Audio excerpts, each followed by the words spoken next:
मशकूर हूँ आप सब मीडिया वालों का। बात यह है कि मुहर्रम का जुलूस हर साल 10 मुहर्रम को बड़े शान शौक से निकलता है।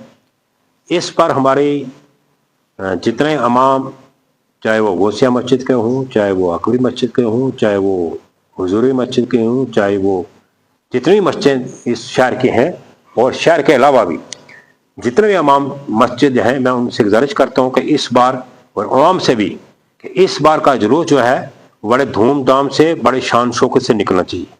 उसकी एक दो वजह यह है कि फ़लस्तीन के अंदर जो हमारा किबला अव्वल है, इतना बड़ा जुल्म हुआ, वहाँ पर मासूम बच्चों को कत्ल किया गया, मासूम बच्चों पर जुल्म किया गया, भूखा रखा गया, प्यासा रखा गया, माँ से बच्चा जुदा, बच्चे से माँ जुदा, और तड़प तड़प के उन बच्चों ने अपनी जान दे दी। लेकिन किसी मुल्क ने कोई आवाज़ नहीं उठाई। 57 मुल्क हैं पूरी दुनिया के मुसलमान, लेकिन किसी ने उठाई। एक ईरान ने आवाज़ उठाई और हम उसके मशकूर हैं। हम ईरान का शुक्रिया अदा करते हैं कि फ़लस्तीन के हक़ में एक मुल्क ने तो आवाज़ उठाई, बाकी मुल्कों ने कोई जो अभी तक जो है ओपन नहीं आए। मैं कहता हूँ इससे और कुछ जो दूसरे मुल्क हैं, उन्होंने ये कहा कि भाई चाहे उसमें अफ्रीका क्यों ना हो, उसने भी कहा कि फ़लस्तीन के अंदर एक बहुत बड़ा जुल्म है, ज़्यादती हो रही है। हम आज भी कहते हैं कि फ़लस्तीन को बिल्कुल आज़ाद कर देना चाहिए, किबला अव्वल है, उनको जिस अपने हाल में रहना चाहिए, ताकि वो उस किबला अव्वल की वो जो नमाज जो पढ़ते हैं उनके उस पर जो पाबंदी लगाई गई है वो नमाज पढ़ें, और उस किबला की जो है वो कदर कीमत जो है वो जारी रहनी चाहिए। कि अंदर का सवाल है, मैं पूरे हिंदुस्तान के मुसलमानों से भी गुजारिश करता हूँ, ये देश हमारा है, इस देश में हमने भाईचारा कायम रखना है, और इस देश की शान इज्जत हमारी शान है, पूरे हिंदुस्तान के मुसलमानों की शान है, पूरी दुनिया की शान है। क्योंकि हमारे देश की कदर जो है बाहर के मुल्कों में बहुत बड़ी कदर थी।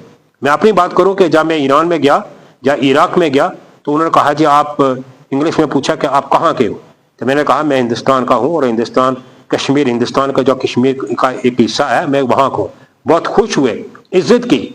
मैं यही कहता हूँ कि हमारी इस इज्जत को हमने बाहर रखना है, देश की बका, देश की इज्जत को हमने सब लोगों ने जिंदा रखना है। उसके लिए एक ही है कि हमें अपने मुल्क को भी बचाना, अपनी इज्जत को भी बचाना है, और अपने भाईचारे को काम रखना। और मैं मुसलमानों से भी गुजारिश करूंगा, एकता की जरूरत है, भाईचारे की जरूरत है, और इस जुलूस को कामयाब करने की कोशिश करें। शुक्रिया। आज हम सब लोग जामा मस्जिद में इस गर्ज से हम इकट्ठा हुए थे कि 10 मुहर्रम का जुलूस हज़रत इमाम हुसैन का हम अदब और एहतराम से निकालें, और गिरदोनवा की जितनी मस्जिदें हैं, जितने लोग हैं ख़ासकर शहर के, वो हज़रत इमाम अली मकाम की मोहब्बत में, उनकी अक़ीदत में और उनके मिशन को आगे ले जाने के लिए 10 मुहर्रम को आएँ। और 11 बजे से लेकर 2 बजे तक हमारे जुलूस बाज़ार में रहेगा।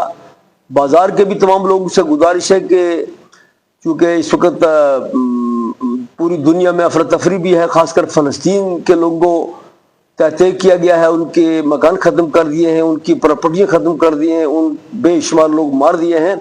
कम से कम उन लोगों की मोहब्बत में और उनके इसाल सवाब के लिए जुलूस में इमाम हुसैन के शामिल हों और उनको खराज अक़ीद पेश करें, और मुल्क में, पूरी दुनिया में अमन की दुआ करें। इसलिए हमारी ये मजलिस आज मुनक़िद हुई थी। मस्जिद कमेटी ने, हमीद साहब ने, नज़ीर साहब ने, पीर साहब हैं, पीर माताबी, और जितने साइंस साहब वगैरह जितने सब लोगों ने मिलकर किया था। मैं सब लोगों से गुजारिश करूंगा कि इस जलसे में इस साल बहुत मोहब्बत के साथ आए, शौक के साथ आए, और बहुत जज्बे से आए। आज जुलूस मुहर्रम उल हरम के सिलसिला में यहाँ एक गैर मामूली अजलास हुआ, जिसमें अरकान कमेटी, उलमाए कराम, मुअज़्ज़ज़ शहरियों ने बड़ी तादाद में शिरकत की है। और मुहर्रम उल हराम की तकरीबात बायादगार शोहदाई कराम, खराज अकीदत और यौम अशूरा के मौका पर मुनज़्ज़म तौर पर एक अज़ीम उश्शान, पुरतिबाक, वलवला अंगेज़, रूह परवर जलूस के इनेकाद के और इंतज़ामात के सिलसिला में आज का अजलास इख्तिताम पजीर हुआ।